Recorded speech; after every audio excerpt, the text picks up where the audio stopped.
Good afternoon amigos and mga amigas. Guys, ang init. Pumunta kami dito sa yung malapit lang sa lugar namin na church. Ang pangalan ay I Love Talanaw ni Maria. That's the name of this church. You know guys, it's too hot today, but it's not so bad because it's quite breezy also at the same time. But even though it's breezy, you can really feel the humidity at napakainit talaga, super. Ang ganda dito guys, you know. Madalas naman kami talaga pupunta dito. Ang ganda dito. Maaliwalas, malinis. Malinis siya, oh, yan oh. Pakita ko sa inyo. Ganyan yung background. 'Di ba? Malinis siya. At saka merong mga nagme-maintain sa lugar na 'to para sa garden. Yung mga garden nila talagang mini-maintain nila, laging maayos yung mga bulaklak, yung mga pananim. Hindi talaga siya yung pinapabayaan ba. At may bago pa lang ano doon, oh. Ano na da siya ho? Retreat house. Ano gani retreat house nila mo to ho? They got a new retreat house guys. Nung madalas kami pupunta dito, wala pa yan. Parang, ano ba yan? Binubuo pa lang ba? Pero ngayon, malapit na siyang matapos. Yeah, it's a big and nice retreat house here in this place. Pero hindi pa siya talaga totally na tapos talaga. Ganda na mga bulaklak nila yan guys. So, kita nyo ba? Yan, diba? Ang ganda. Ito, ang ganda nito, oh. Meron siyang ano doon, oh. Kita ko sa inyo, guys. May bubuyog. Ayan. Yan, may bubuyog. Diba, ang laki? Yan, ang laki. Yan, dami nila, oh. Ang daming bubuyog. Ano kayang amoy nitong bulaklak na to? Bakit may bubuyog? Wala naman siyang amoy. Sinubukan ko talaga na singutin kasi nagtatako ako ba, there's some big bees, oh. Yeah. Can you see that? Yeah, there's some big beautiful bees. Yeah. And they are big bees now. Ayan, dami. Paano kaya itanim ito? Siguro seeds. Parang off limit yata pumasok doon. Hindi na tayo papasok. Parang ang pagkakalam ko ito dati yung ano nila guys, oh. Ito dati yung function. Hindi pala yan yung retreat house nila, nagkamali ako. Yan yung function hall nila pala. Yan, oh. Yan. At saka sa taas niyan, meron doon sa taas yung pasensya na kayo sa itsura ko guys na nakapikit ako kasi sobrang init talaga.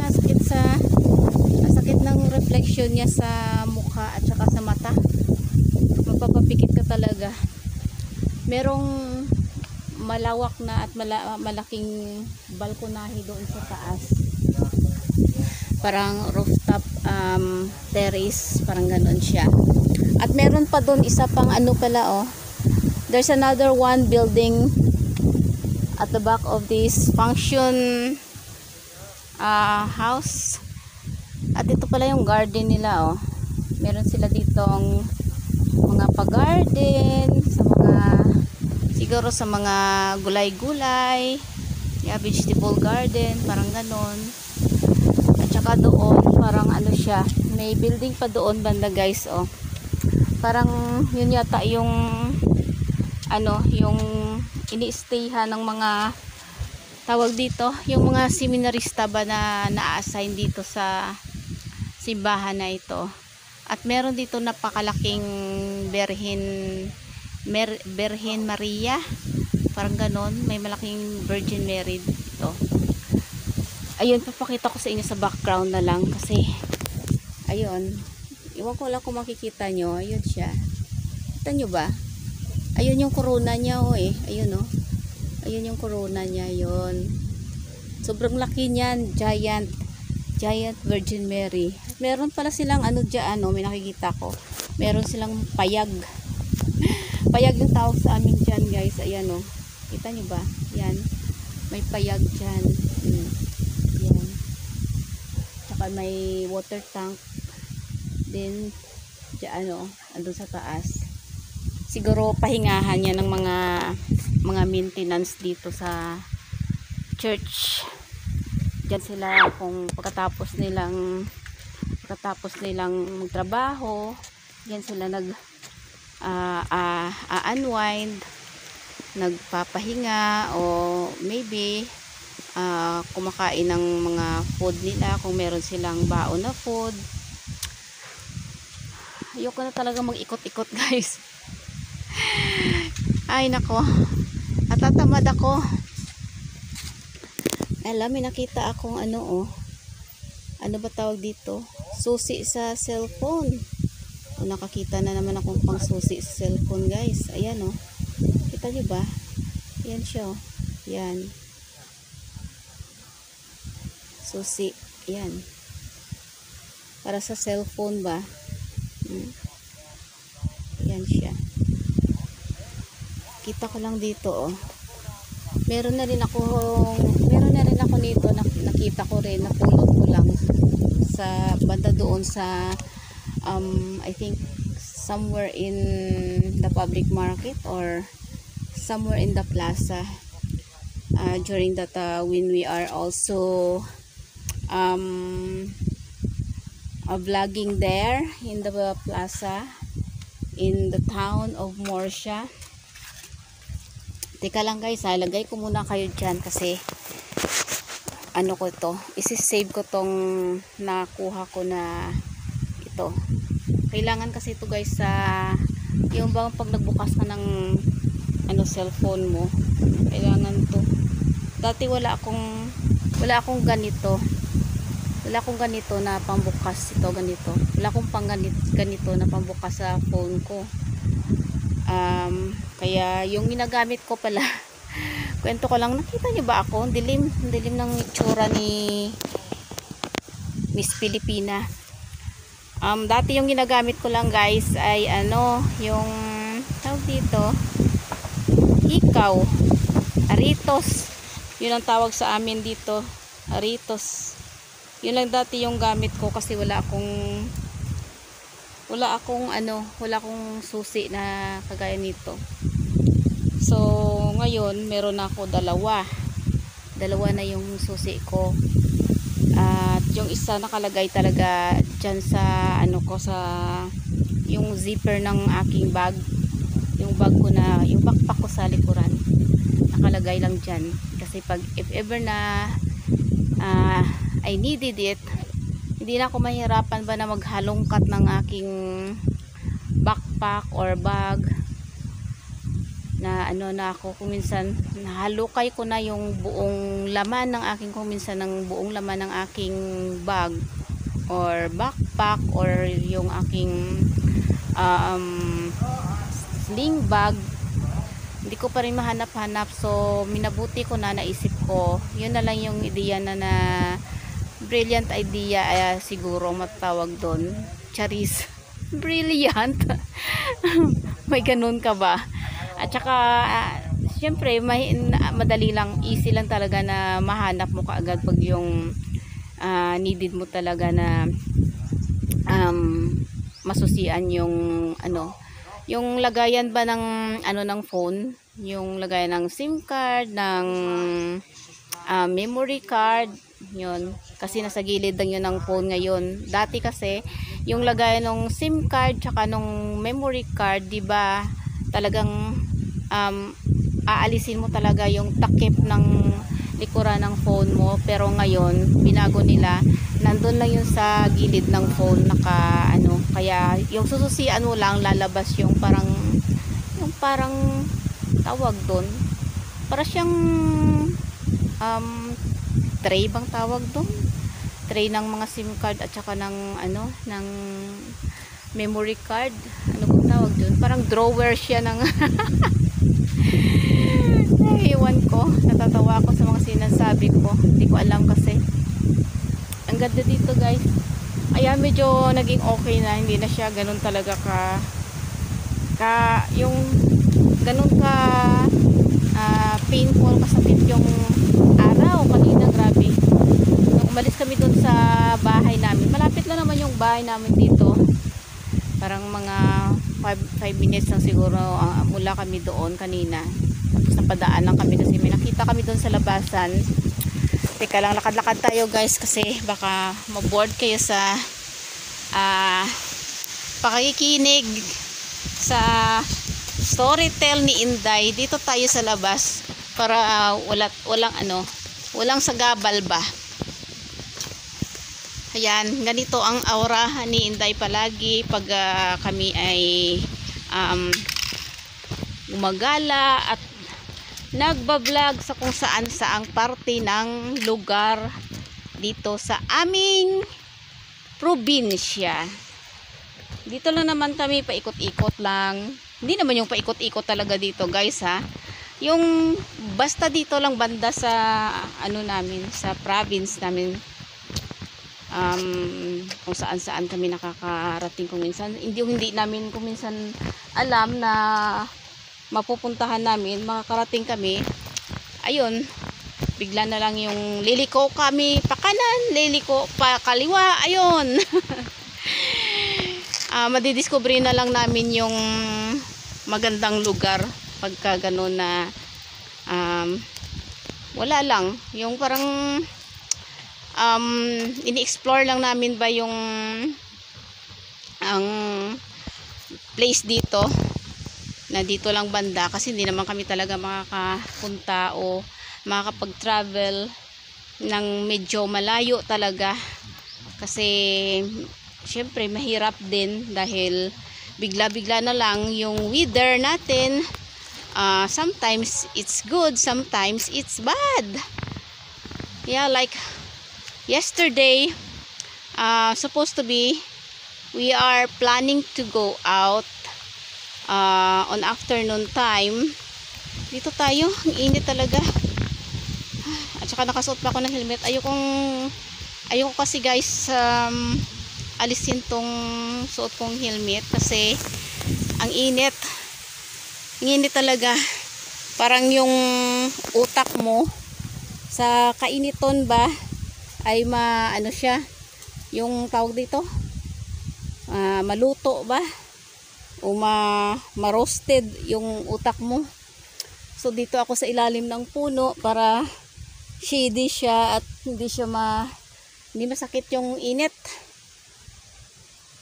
May nakikita akong yung paligid pala dito nung itong church na to, yung kapaligiran niya ay puro tubo. Ito, kita nyo, tubo, puro siya mga katubuhan. Dati itong farm na to, hindi tubo yung nakatanim dyan nung madalas kami when we used to go here before. This farm is not yet sugar cane farm. It's pineapple farm. All of farm here that now I can see and you can see now is sugar cane. Before it's not sugar cane, it's pineapple farm. I used to call this place here pineapple fields place. Yun ang tawag ko dito noon kasi puro talaga pinya yung makikita nyo dito guys. Ganun na lang yung masasabi ko. Puro siya talaga pinya. Ganun. Maubusan na ako ng mainit dito. May mga ibon doon, no? Doon banda, pwede kaming lumusot doon pa-uwi sa bahay namin. Merong kalsada doon guys, oh. I-reverse ko yung camera guys para hindi naman puro yung face ko yung makikita nyo sa vlog. So, see you later. So, ayan na nga siya guys. Amigos and mga amigas. Kung nakikita nyo ba yung kalsada na yan dyan, ayan o. Ayan ba? Kita nyo ba? Yan. Papunta siya doon. Doon mula dyan, diretso ka lang sa kalsadang yan. Pababa doon.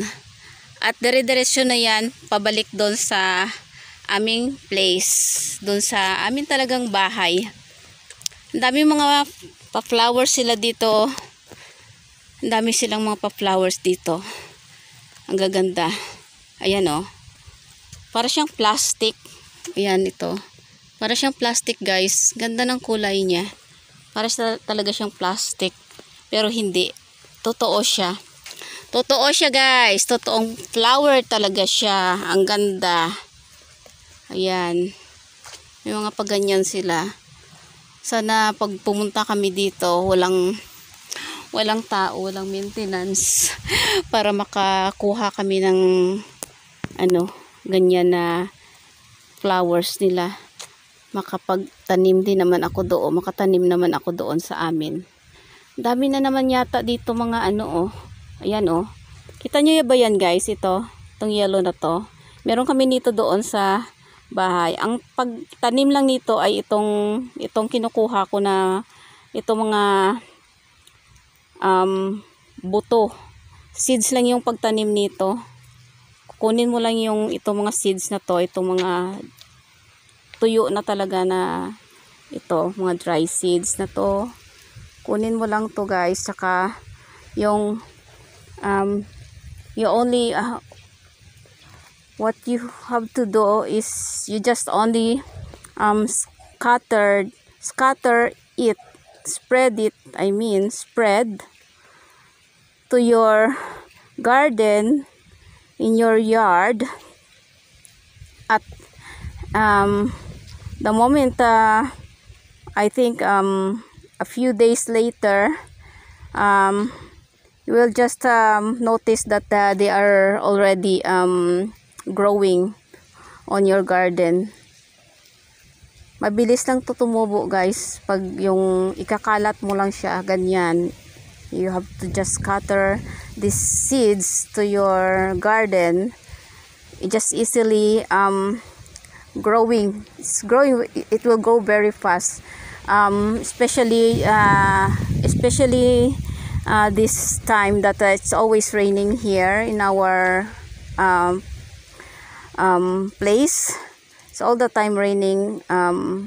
Sometimes it's during afternoon, sometimes all day raining, and sometimes more or less week.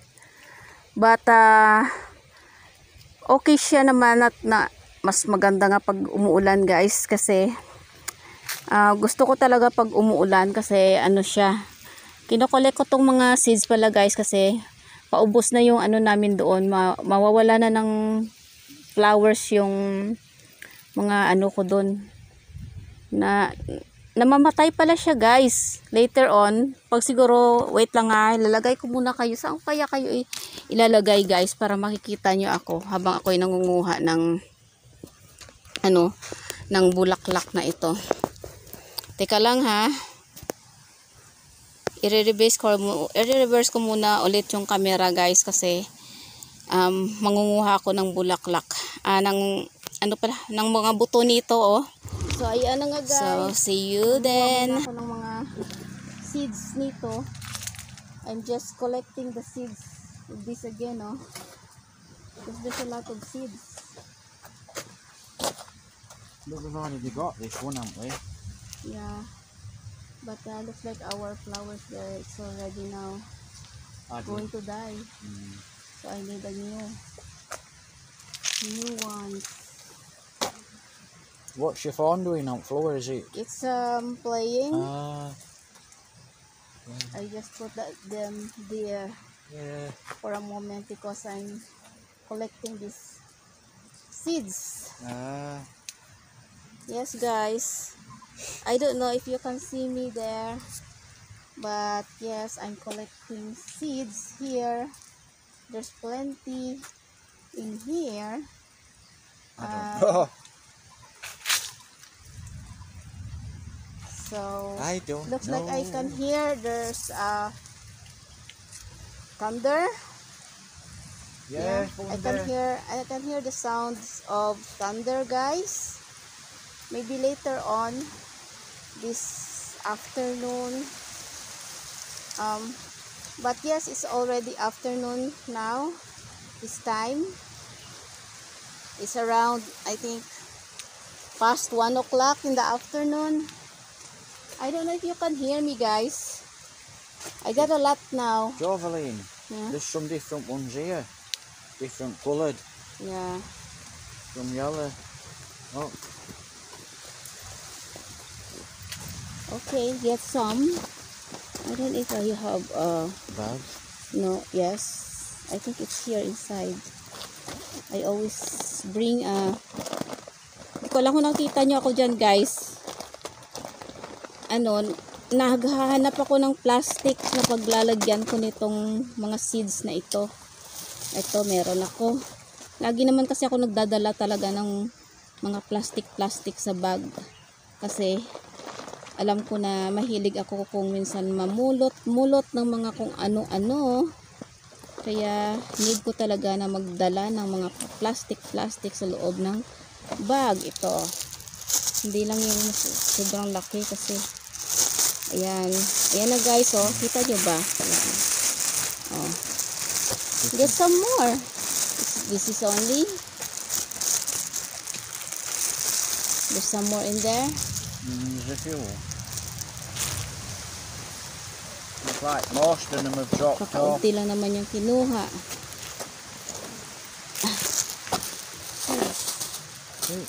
Before there's also some of them there on that part, right? But now looks like They've gone. yeah, it's gone on that part. So ito na, guys, tapos na. Nakapanguha na ako ng flowers. So I hope you enjoy watching this video till the very end.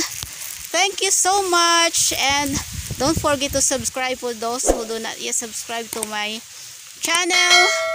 Please, guys, support and follow me on my channel, and I have also a Facebook account. I will put my Facebook account on the screen of my phone so that you can go to my Facebook account. Thank you so much. God bless everyone, and see you on my next video. Guys, bye-bye. We saw a kingfisher in there. I'm not sure if you can see it. It's there in that branch of the tree. The color is mix of blue, orange, white. orange and white. Where can you see it? Yeah, it's still there. On that little branch, oh. On that little branch, that, guys, that one. Straight forward. On that little branch only, oh. It's there. I can't see it. I don't know. So don't bother if you cannot see it, but me, I can see it. And there's another one over there on the next branch, guys. But I'm sure you cannot see the other one. Only that one. But I'm not really quite sure if you can see it. But it's still there. It's there, oh. It's there. Where's my hand? Yeah, on that part. Ayan siya, guys. Yan. Yan siya, banda. Yan na, yan, oh. Ayan. Nakikita nyo ba yung kamay ko na nakaturo? Yan siya. Yan. Yung kingfisher. Yeah, that's the kingfisher. But looks like it's gone now. I think yeah, it's gone. It's flying. He flew away. Maybe that guy scares the kingfisher. That's why it fly away. It flies away. It's gone. Wala na, guys. Poultry pala yan dyan, guys. Ayan, oh. Poultry yan dyan. So that's it. We saw a kingfisher. Lucky.